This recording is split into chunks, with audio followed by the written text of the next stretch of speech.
On aborde souvent la productivité sous l'angle individuel.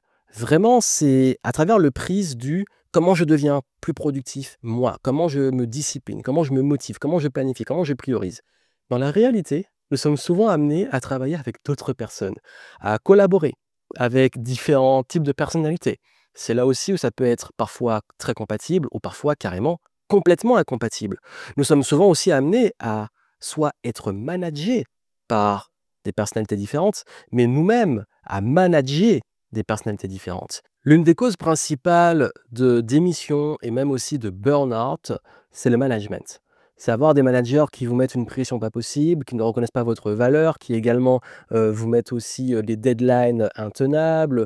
Et c'est également aussi très souvent dans le mal-être au travail, la collaboration avec les autres. Il n'y a rien de pire que dans une équipe où on n'arrive pas à travailler efficacement. Il y a toujours celui qui bosse plus que les autres, il y a celui qui récupère le travail de l'autre. Et même mes amis entrepreneurs, vous le savez, recruter est difficile, motiver les équipes est difficile, les managers aussi, avoir une équipe harmonieuse où tout le monde est accountable, donc ça veut dire que tout le monde est à son plein potentiel, son plein niveau et rend des comptes pour pouvoir apporter au maximum à l'équipe, c'est très compliqué. L'humain est une variable extrêmement compliquée.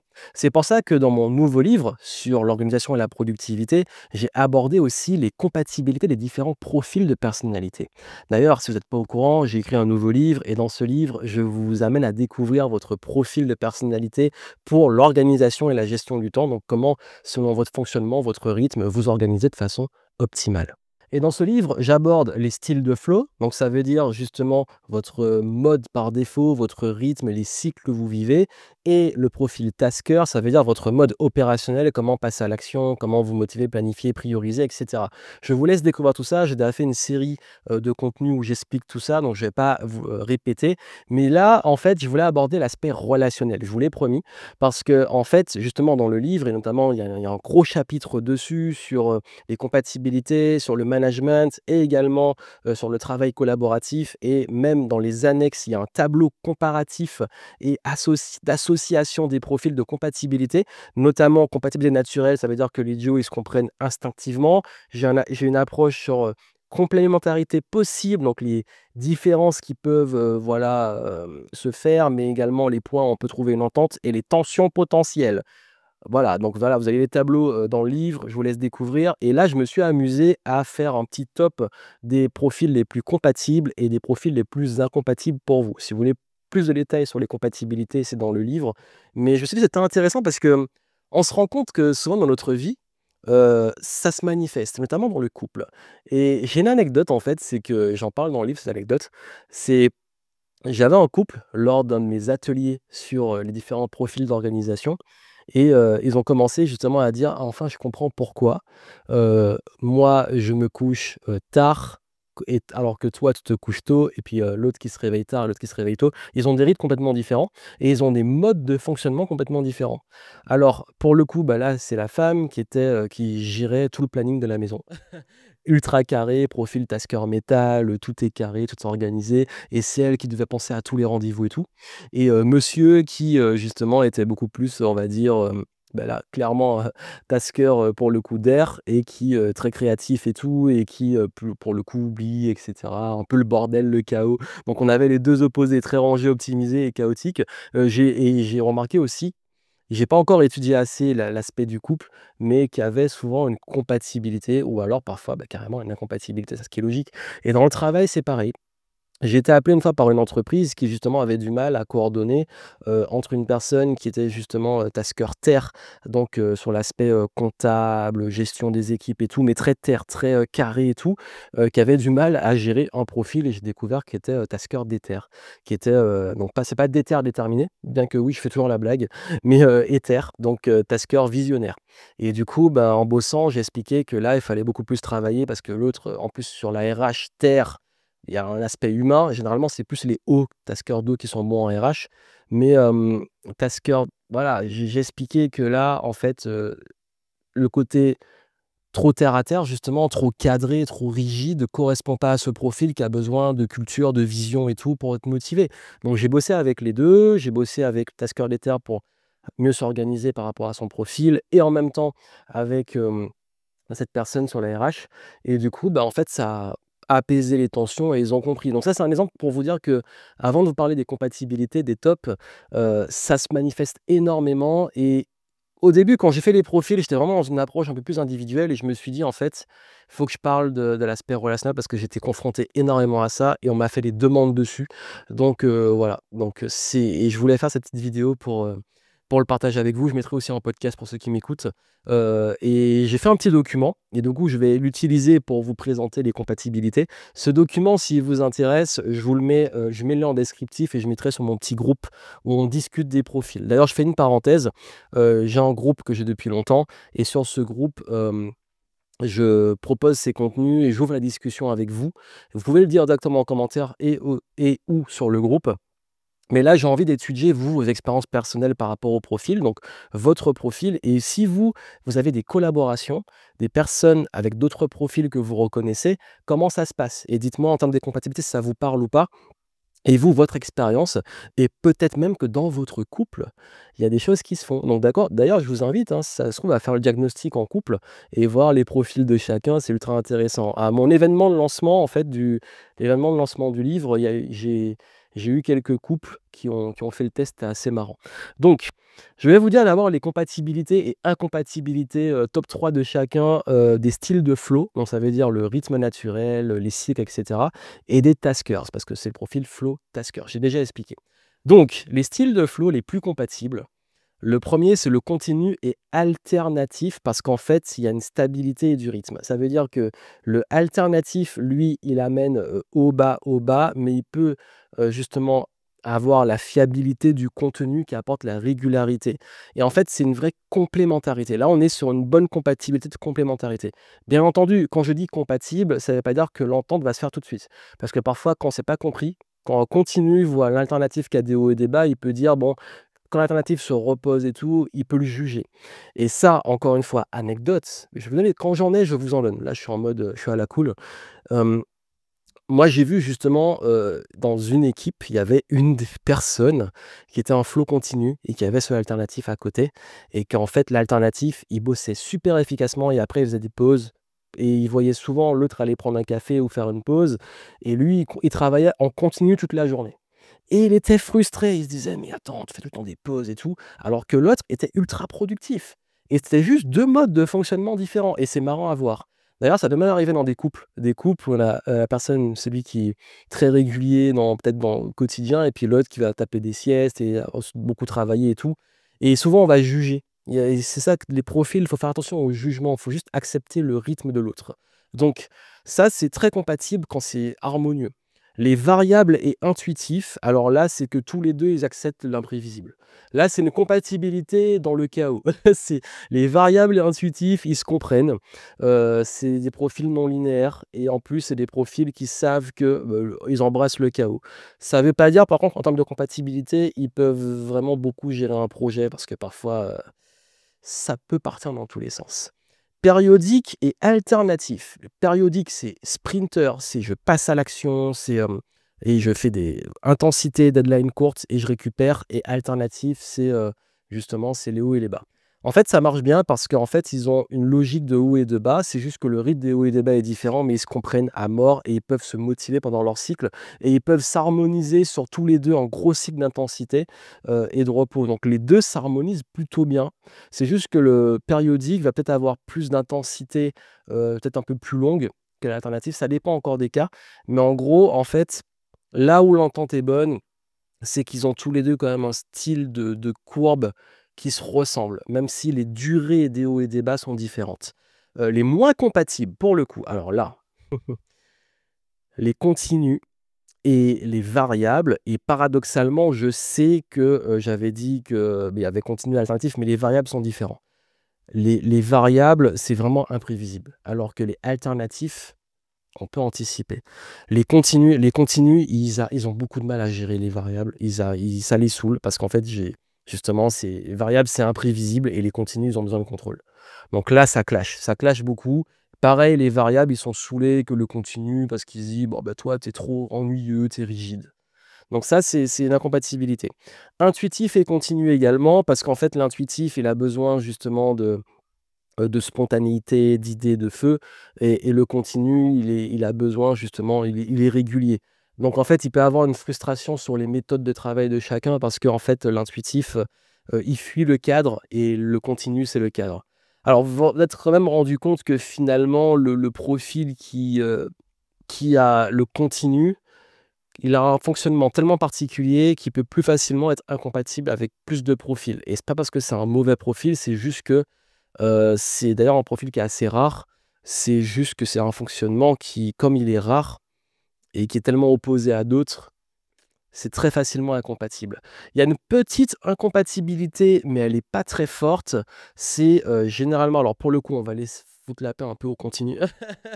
C'est, vraiment, l'intuitif et l'alternatif dans certaines situations. C'est-à-dire que l'intuitif et l'alternatif, ça peut ne pas fonctionner dans les phases où justement l'alternatif est dans le bas et l'intuitif n'a pas d'inspiration parce qu'en fait les 2 ils vont se dire: «Bon bah là, les 2 se tirent vers le bas en fait».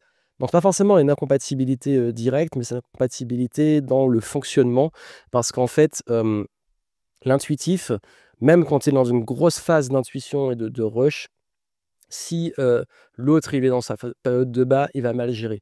Le périodique gère mieux ses bas parce qu'il sait que c'est calculé. Alors que l'intuitif, s'il y a pas d'inspiration, voilà. Donc c'est pour vous dire un petit peu par rapport au flow, ce qui peut être incompatible. Bon voilà, je veux encore une fois, tout ça, j'ai fait un petit récap, j'ai fait un petit post des tops, mais si vous voulez, justement partager aussi vos expériences, ça m'intéresse. Donc profil taskers, donc là, c'est vraiment le mode opérationnel.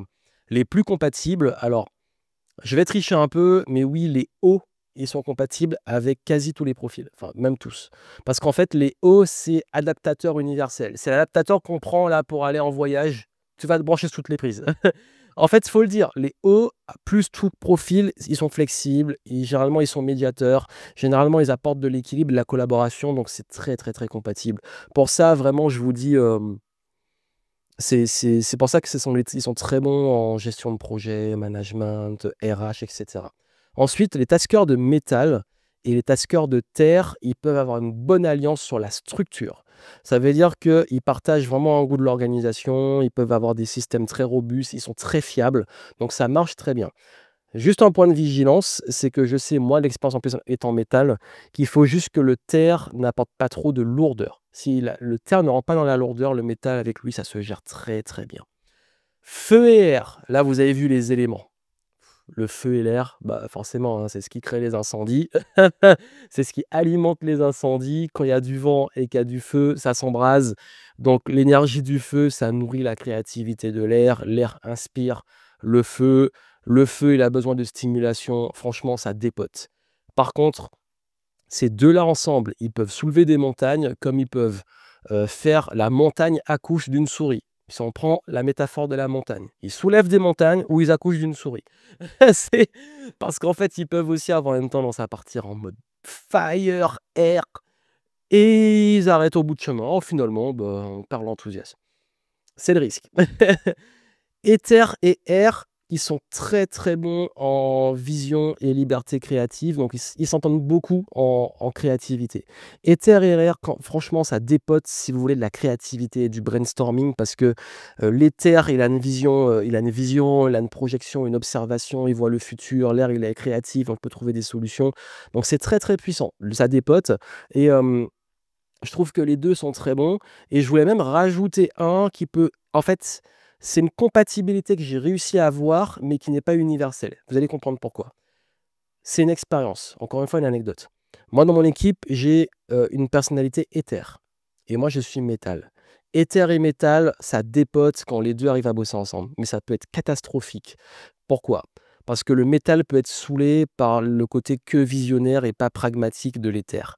Mais quand on apprend à collaborer, et moi ça m'est arrivé, l'éther, la vision, coup d'avance et tout, le métal il arrive, il tranche, il planifie, il exécute et ça dépote. C'est une compatibilité qui ne marche que quand quand il y a une vraie confiance des 2. Et moi je vois ça dans mon équipe. Cette personnalité éther m'apporte toujours une vision en recul, des supers idées et tout. Et moi, j'arrive, je tranche, je transforme ça en action, en concret, ce qui est pas la force de l'éther. et ça marche parce que l'éther met son ego de côté, quand j'arrive et je tranche et prends les décisions et retire des trucs et moi ça marche parce que je laisse l'éther s'exprimer et j'accepte que parfois les visions, elles peuvent partir très loin et je lui dis au contraire: «Vas-y, va à fond et je vais trancher». Donc ça marche mais avec du compromis. Mais je voulais l'introduire parce que franchement, hem, encore une fois, là j'ai parlé des compatibilités faciles, mais ça ne veut pas dire que tous les profils, il y a des profils qui sont ça peut marcher dans tous les cas. C'est juste ça le niveau de travail que ça demande et de compréhension.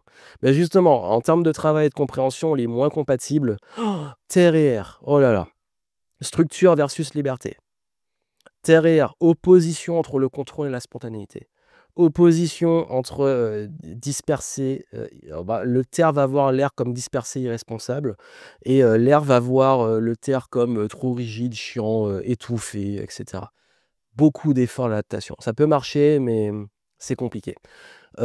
Métal et feu, calcul versus passion et oui, métal privilégie l'efficacité, les métal est froid.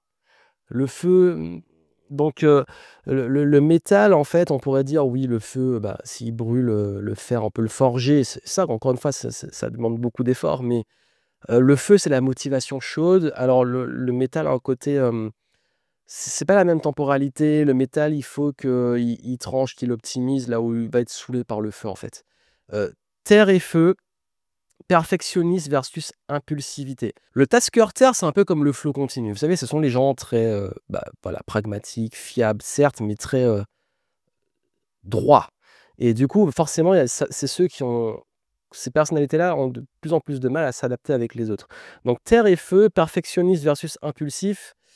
Bon, l'impulsif va vouloir qu'il se calme, il va vouloir lui mettre des limites, donc forcément les 2 c'est compliqué. Donc ça, c'est vraiment les profils un petit peu, on va dire, les moins compatibles, mais encore une fois, je vous l'ai dit, ça dépend, ça demande du travail, ça demande aussi de l'acceptation et de la compréhension. Pas chercher à changer les autres, juste savoir comment on utilise nos forces. Donc c'était voilà, je voulais vous le montrer, j'ai mis ça en descriptif si vous voulez aller plus loin. Dans le livre, je donne toutes les compatibilités en détail avec un tableau. Mais je voulais vous dire franchement, en fait, ce qui se passe, c'est que, heu, encore une fois, moi, là où j'amène les choses, c'est pas vous opposer, c'est pas mettre les gens juste dans des cases, parce que même si là, il faut simplifier par rapport au profil de compréhension, mais c'est plus d'accepter. C'est plus d'essayer de comprendre et essayer de trouver des solutions. Là, vous avez les compatibilités les plus faciles. Si vous avez à choisir des équipes avec des compatibilités, forcément, on va aller vers ça. Mais, ça veut dire que tout le monde peut trouver des ententes et il faut juste qu'on comprend les profils, l'accepter. Par exemple, le profil terre et le flow continu, je sais que ce sont ceux qui doivent le plus apprendre à lâcher prise par rapport aux autres. Comme les autres, apprendre à tenir, à utiliser et à faire confiance à la fiabilité de ces profils et pas les voir comme des profils trop rigides. Donc vous avez vu, c'est vraiment ça et si vous arrivez à avoir ces compatibilités, généralement, ça marche bien. Donc justement, hein, comme je vous ai dit, franchement, dans le livre, je développe tout ça, la partie collaborative. Et puis, si vous avez des questions, vous voulez voir les profils dans des contextes, dites-le moi, je pourrais faire d'autres contenus. Et puis, bien entendu, sur le groupe et pour la suite, dites-moi, vous, vos compatibilités, comment vous les avez vécues, est-ce que vous remarquez autour de vous pour voir un petit peu les dynamiques qui se créent. Donc voilà pour ce que je voulais partager avec vous. Si ça vous a plu, bah, sur YouTube, laissez-moi un pouce en l'air. En podcast, laissez des étoiles si vous m'avez écouté. Et puis, si, vous pouvez me suivre sur les réseaux, ce serait super. Et bien entendu, n'oubliez pas de commander le livre si vous ne l'avez pas encore pour découvrir votre profil et savoir comment aller plus loin sur tout ça. J'ai aussi fait d'autres contenus sur le livre et les profils. Allez les voir en attendant la suite si ce sujet vous plaît et que vous n'avez pas encore vu. Plein de succès à vous. À très bientôt.